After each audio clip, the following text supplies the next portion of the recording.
Assalamualaikum warahmatullahi wabarakatuh. Saya Nur Amira binti Ismadi.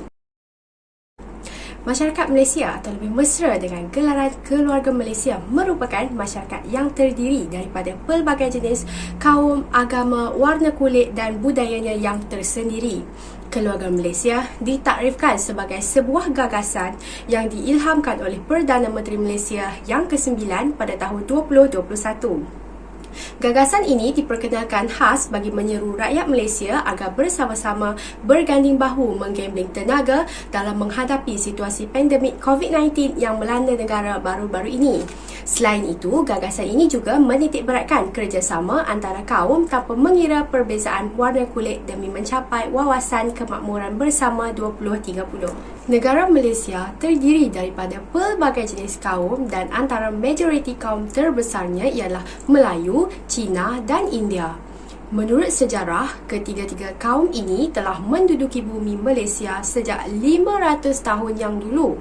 Tambahan lagi, Malaysia juga turut mempunyai kira-kira 80 jenis etnik yang berbilang kaum, antaranya ialah Iban, Kadazan Dusun, Bajau dan lain-lain. Masyarakat majmuk ini telah berjaya mengekalkan keamanan dan keharmonian negara di bawah satu payung yang sama. Masyarakat majmuk ini turut mempunyai sejarah dan konsepnya yang tersendiri. Oleh kerana kewujudan awal pelbagai jenis kaum ini, maka terhasilnya jenis-jenis etika dan peradaban yang dibawa oleh setiap kaum tersebut. Dalam erti kata lain, etika dan peradaban ini telah berjaya dibentuk dan turut menyatupadukan masyarakat di Malaysia sehingga hari ini. Salam sejahtera, saya Javier Eng akan menjelaskan tentang definisi etika dan peradaban. Perkataan etika yang berasal dari Greek, yaitu ethos, membawa maksud kepada perangai dan kepribadian. Etika juga dapat didefinisikan sebagai suatu sistem perlakuan yang bermoral. Perlakuan yang bermoral merupakan satu tindakan yang telah diproses dan difahami bahwa keputusan itu adalah tindakan yang terbaik. Seorang yang beretika mampu membezakan perkara baik maupun perkara buruk.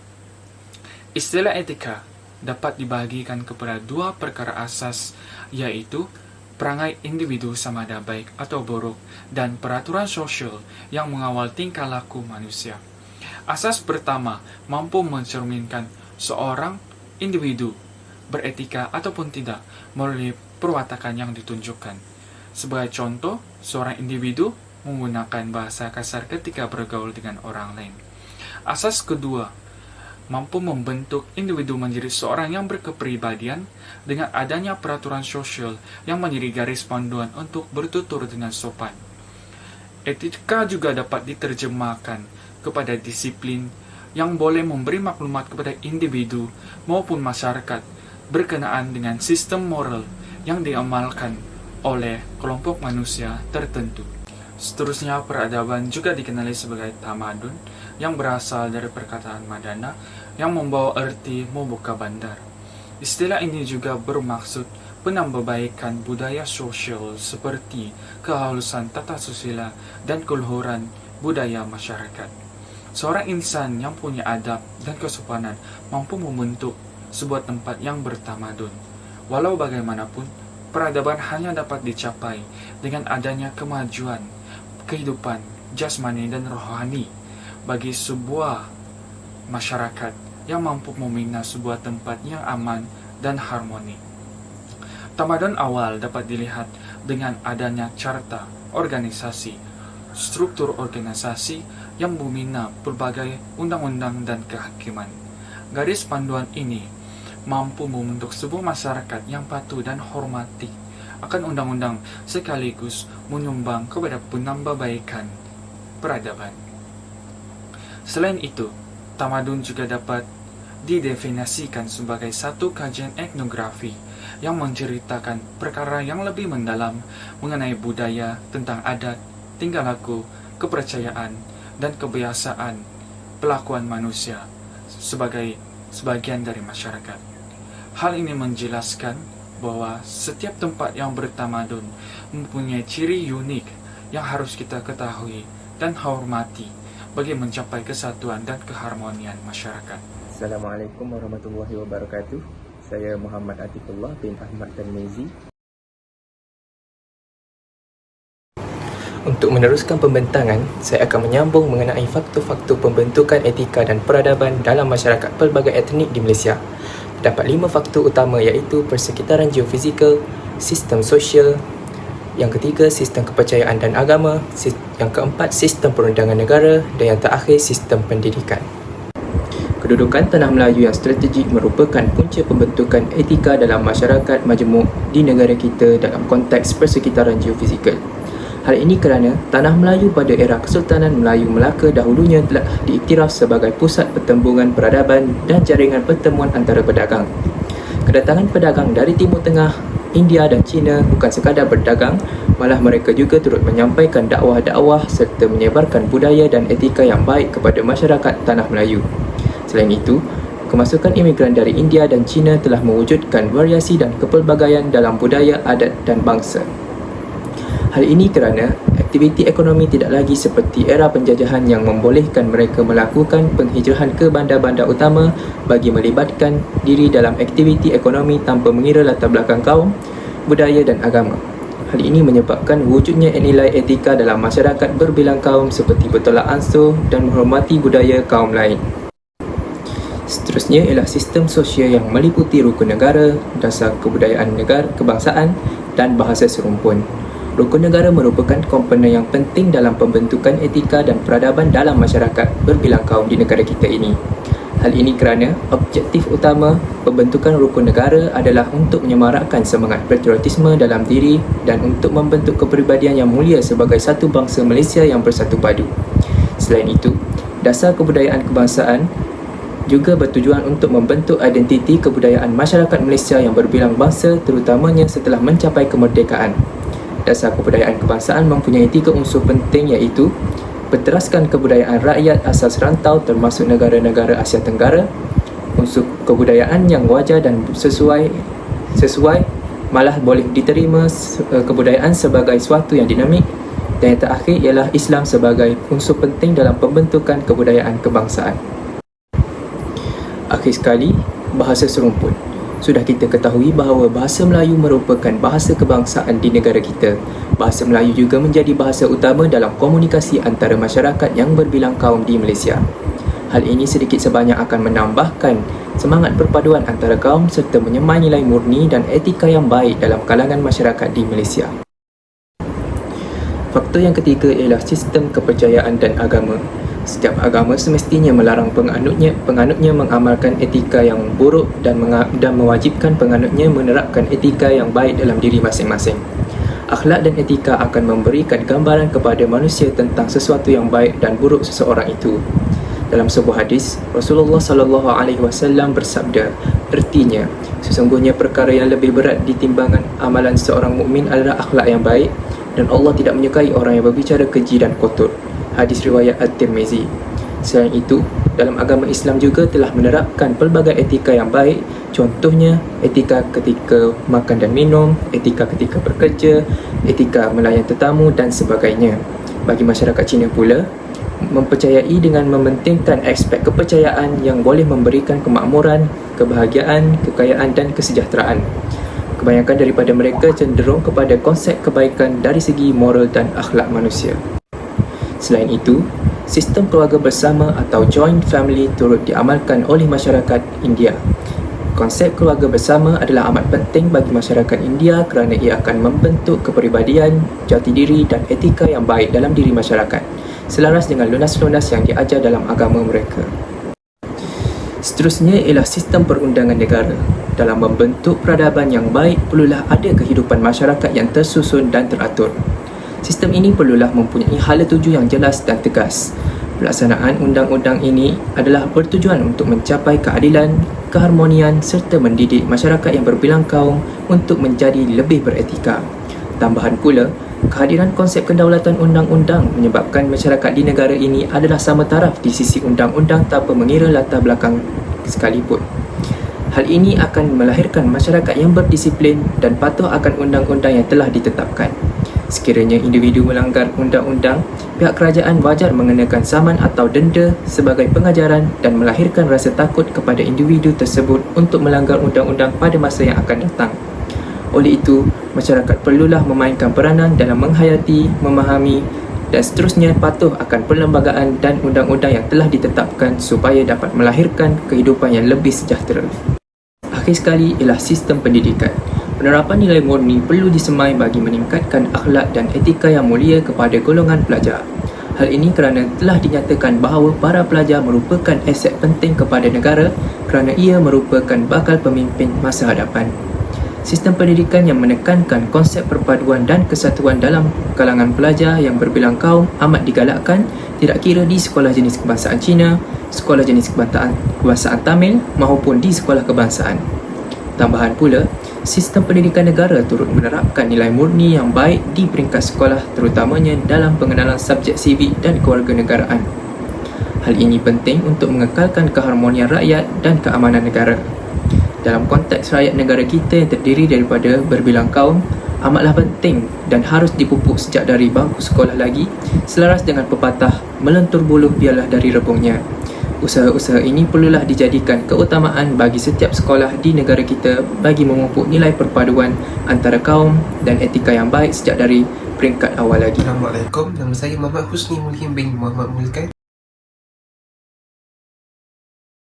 Untuk meneruskan perbincangan kita dalam topik ini, saya akan membincangkan tentang cabaran untuk merealisasikan pembentukan etika dan peradaban dalam masyarakat pelbagai etnik di Malaysia. Kelestarian hubungan kaum yang harmoni adalah penting di Malaysia sebagai sebuah negara yang terdiri dari pelbagai bangsa dan kaum. Oleh itu, adalah menjadi keperluan untuk negara ini mempunyai kaedah pengurusan yang khusus untuk menghadapi cabaran yang dihadapi. Walau bagaimanapun, tidak dapat disangkakan lagi bahawa dalam setiap kaedah pelaksanaan dan pengurusan hubungan etnik ini pastinya akan menghadapi dengan pelbagai bentuk cabaran. Dengan itu, saya akan membentangkan dan membincangkan cabaran yang menyukarkan penyatuan hubungan kaum di Malaysia. Masyarakat berbilang kaum, budaya dan agama sememangnya menjadi cabaran bagi kebanyakan negara, terutamanya dalam menguruskan kepelbagaian sosial. Cabaran itu wujud, terutama dalam mewujudkan keharmonian, keamanan dan interaksi positif antara kaum, agama dan budaya. Lantas perkara ini memerlukan pendekatan yang berhati-hati dan penuh hemah. Cabaran pertama yang sering berlaku di dalam Malaysia ialah perbezaan dalam unsur kebudayaan. Semua sedia maklum bahawa negara kita terdiri dari pelbagai kaum dan bangsa yang di mana kita mempunyai perbezaan dari segi agama, adat dan juga bahasa. Kepelbagaian etnisiti seringkali dianggap sebagai batasan utama yang menggugat perpaduan. Tapi realitinya, perpaduan ialah perkara yang perlu diurus dan dipertingkatkan melalui pelbagai mekanisme seperti interaksi dan jalinan hubungan sosial secara berterusan. Perbezaan pelbagai agama juga ternyata disalahfaham sebagai sempadan yang menghalang perpaduan dalam masyarakat kerana dilihat dalam konteks yang kurang tepat. Kurangnya sensitiviti serta kefahaman berkenaan dengan agama yang berbeza memberikan kesan kepada hubungan dan interaksi dalam masyarakat. Sebagai satu negara yang terdiri daripada masyarakat yang berbeza etnik, masyarakat Malaysia sering menghadapi isu sensitif yang terjadi daripada kelainan kognitif budaya kaum yang pelbagai. Kekurangan kewaspadaan dalam cara sekumpulan orang bercakap dan berkelakuan kadang-kadang boleh menjadikan asas perpaduan semakin lemah dan lagi menjauhkan pertalian antara bangsa. Kelakuan masyarakat khususnya generasi muda yang bertindak atau bercakap daripada berfikir dahulu turut memburukkan lagi keadaan. Seterusnya, cabaran yang menjadi halangan ialah pemisahan dalam sistem pendidikan. Dasar percaya dan perintah oleh Inggeris telah membuka peluang untuk semua kaum utama di Malaysia menubuhkan sekolah mengikut keuntungan kaum masing-masing. Kewujudan institusi sekolah pelbagai aliran di negara seringkali difahami sebagai kekangan kepada usaha pemupukan perpaduan kepada rakyat kerana dilihat dalam konteks pemisahan berasaskan etnik. Hakikatnya, sistem pendidikan perpaduan yang dibina dan diamalkan akan berkesan sekiranya kandungan, kaedah dan program penghayatan perpaduan dalam setiap institusi dan sistem pendidikan yang wujud di dalam negara ini adalah seragam, bermula dari pendidikan awal kanak-kanak hinggalah peringkat pengajian tinggi. Dari segi bahasa pula, bahasa Melayu telah termaktub sebagai bahasa kebangsaan dalam perlembagaan persekutuan dengan tujuan menjadi alat interaksi dan komunikasi kepada rakyat berbilang kaum dalam negara ini. Isu dan cabaran sebenar dalam konteks perpaduan adalah untuk melaksanakan pendidikan bahasa kebangsaan dalam semua institusi dan peringkat pendidikan agar semua rakyat mampu bertutur, menulis dan memahami antara satu sama lain, merentasi etnik dalam suatu bentuk kesatuan pemikiran dan identiti sebagai rakyat Malaysia. Hasil pendidikan ini seterusnya mampu menggerakkan rakyat mengaplikasikan bahasa sebagai alat untuk menjadikan perpaduan dalam pelbagai aspek hidup. Akhir sekali, cabaran yang perlu dihadapi ialah perbezaan bidang pengurusan ekonomi. Dasar pemisahan dan pelaksanaan pemerintahan British menghakis perpaduan masyarakat tanah Melayu. Klasifikasi etnik merujuk kepada perkiraan dan sistem pendidikan yang berbeza bagi mengelakkan interaksi antara penduduk tanah Melayu yang terdiri daripada 3 kumpulan utama, iaitu Melayu, Cina dan India. Melalui dasar ini, orang Melayu kebanyakannya menetap di kawasan luar bandar, bekerja sebagai nelayan dan petani. Orang Cina pula menetap di bandar dan kawasan perlombongan, berniaga dan melumbung biji timah. Manakala orang India pula kebanyakannya tinggal di ladang dan bekerja sebagai buruh. Sejak negara ini mencapai kemerdekaan, didapati orang Melayu masih jauh ketinggalan dari segi kelebihan ekonomi dan pendidikan tanah Melayu kerana kebanyakan orang Melayu tinggal di luar bandar. Sebaliknya, penguasaan Cina dalam bidang perdagangan dan ekonomi yang lain lebih maju kerana mereka tinggal di kawasan bandar dan menguasai kawasan perlombongan. Tidak dapat dinafikan bahawa setiap sistem sosial masyarakat mempunyai hierarki kelas sosial yang disebabkan oleh struktur etnik, keturunan, pekerjaan, jawatan maupun ekonomi. Perkara ini seharusnya tidak menjadi penghalang kepada perpaduan kerana setiap kelas sosial masyarakat saling melengkapi dari segi peranan dan tanggungjawab. Assalamualaikum warahmatullahi wabarakatuh. Saya Insofia binti Ahmad Raspan dan saya akan menerangkan tentang kepentingan etika dan peradaban dalam masyarakat pelbagai etnik di Malaysia. Kepentingan etika dan peradaban merangkumi individu, masyarakat dan juga negara. Pembentukan etika dan peradaban adalah amat penting dalam kehidupan manusia. Lebih-lebih lagi di Malaysia, di mana masyarakatnya terdiri daripada pelbagai kaum, etnik dan juga agama. Pembentukan etika bermula daripada individu dan setiap individu mempunyai pembentukan etika dan peradaban yang berbeza. Oleh itu, ia berkait rapat dengan prinsip falsafah dan gaya pemikiran yang berlainan oleh setiap individu.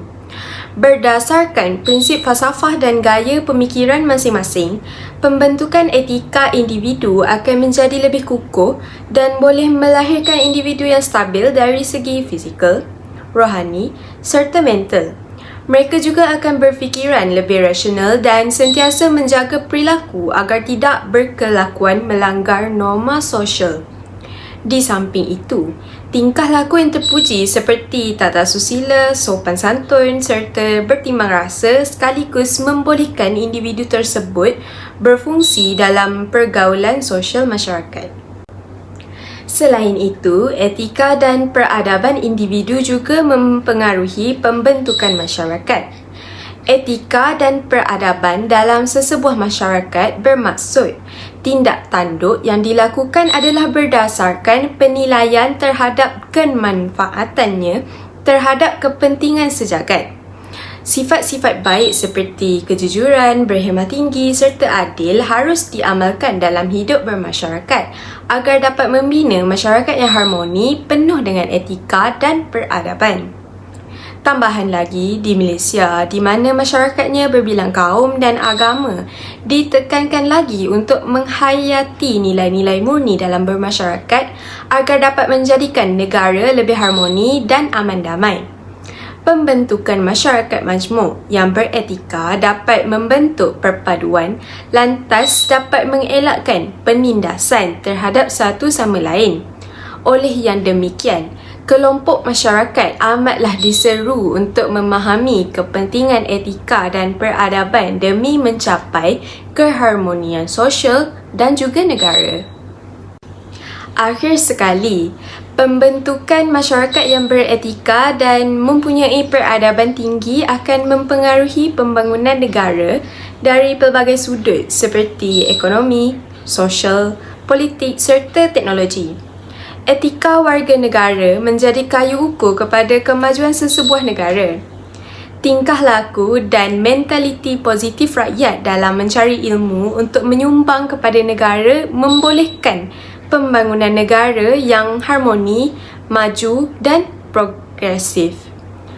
Natijahnya, pembentukan etika dalam sesebuah masyarakat majmuk dapat memberi banyak kepentingan kepada individu, masyarakat serta negara untuk menjadikan negara Malaysia sebuah negara yang harmoni dan bersatu padu walaupun kita terdiri daripada pelbagai kaum, budaya, agama dan bangsa. Assalamualaikum dan salam sejahtera. Saya Ahmad Zulmi Fakri bin Abdullah telah dipertanggungjawabkan untuk menerangkan cadangan pembentukan etika dan peradaban dalam masyarakat pelbagai etnik di Malaysia. Antara cadangan tersebut adalah perkahwinan campur dalam kalangan masyarakat, memperkasakan dasar sukan di peringkat sekolah dan memperkasakan kempen kesedaran. Cadangan pertama yang saya akan kupaskan adalah perkahwinan campur dalam kalangan masyarakat. Umum sedia maklum bahawa perkahwinan campur ini mampu didefinisikan sebagai pernikahan merentasi kaum yang terhasil daripada perbincangan antara kedua-dua pasangan yang berasal daripada pelbagai latar belakang etnik, bangsa maupun agama. Perkahwinan ini mampu memberi impak yang positif melalui pasangan yang berkahwin campur dapat mengeratkan hubungan antara dua keluarga yang mempunyai latar belakang budaya maupun adat yang berbeza. Hal ini menyebabkan pasangan dan keluarganya mampu belajar serta bersifat terbuka terhadap setiap budaya dan adat yang berlainan. Hal ini kerana setiap adat dan budaya itu mempunyai sifat keunikannya yang tersendiri. Tambahan pula, perkahwinan ini mampu melahirkan generasi yang baru yang lebih beretika dan berfikiran luas kerana dapat terdedah dengan beberapa budaya maupun adat yang dapat meningkatkan semangat perpaduan dalam diri mereka. Hal ini membolehkan perpaduan dalam kalangan masyarakat dapat dipertingkatkan dan dikekalkan demi melahirkan masyarakat majmuk yang sejahtera dan harmoni. Seterusnya, saya akan memfokuskan berkenaan dengan cadangan memperkasakan dasar sukan di peringkat sekolah. Antara dasar sukan yang perlu diperkasakan semula oleh pihak kerajaan adalah dasar satu murid satu sukan di peringkat sekolah. Dasar ini hampir lesap setelah berlakunya pertukaran kerajaan persekutuan selepas pilihan raya umum ke-14 PRU14. Dasar ini perlu diberi nafas semula dengan segera oleh pihak kerajaan kerana ia adalah selari dengan pembudayaan dasar sukan negara yang menitik beratkan bersukan dalam setiap lapisan masyarakat yang berbilang kaum, terutamanya di peringkat sekolah. Hal ini sekaligus dapat menerapkan nilai etika bersukan dalam kalangan para pelajar berbilang kaum dan membolehkan kesepaduan sosial dapat dieratkan lagi. Hal ini jelas bahawa aktiviti sukan dalam pelaksanaan dasar ini mampu memberi indikator yang baharu dalam pembentukan perpaduan dengan adanya akhlak yang mulia dalam kalangan para pelajar berbilang kaum. Akhir sekali, saya akan membincangkan cadangan pembentukan etika dalam memperkasakan kempen kesedaran. Antara kempen yang perlu diperkasakan oleh pihak kerajaan adalah kempen kesedaran budi bahasa budaya kita. Kempen ini wajar diteruskan kerana hasil kajian mendapati bahawa amalan berbudi bahasa dan nilai beretika dalam golongan masyarakat masih diparas yang sederhana, terutamanya dalam golongan belia. Oleh itu, pihak kerajaan wajar memfokuskan kempen ini melalui media sosial seperti aplikasi Facebook, TikTok, Instagram maupun Twitter. Hal ini kerana hasil kajian mendapati bahawa media sosial mempunyai keupayaan yang tinggi untuk berfungsi sebagai medium komunikasi yang baik dalam pembentukan etika dalam golongan belia yang berbilang kaum. Tindakan ini wajar dilaksanakan kerana tahap kebergantungan golongan belia terhadap media sosial adalah tinggi dan ia memudahkan usaha kempen dalam talian dapat dilaksanakan. Kesimpulannya, cadangan ini harus dipandang serius oleh pihak kerajaan maupun pihak bukan kerajaan bersama-sama dengan masyarakat berbilang kaum bagi memastikan pembentukan etika dalam masyarakat berbilang kaum ini terus diperkasakan selari dengan arus pemodenan. Kesimpulannya, etika dan peradaban adalah suatu tingkah yang amat perlu diterapkan di dalam jiwa setiap rakyat Malaysia. Hal ini kerana untuk terus menjadi sebuah negara yang aman dan bebas peperangan, kita mestilah hidup secara bersatu padu seperti sebuah keluarga yang harmoni tanpa mengira warna kulit maupun agama kerana kita adalah keluarga Malaysia. Sebuah keluarga Malaysia perlulah bantu-membantu serta menjaga-jaga di antara satu sama lain. Bak kata pepatah, berat sama dipikul, ringan sama dijinjing, dan bulat air kerana pembentung, bulat manusia kerana mufakat. Sekian, terima kasih.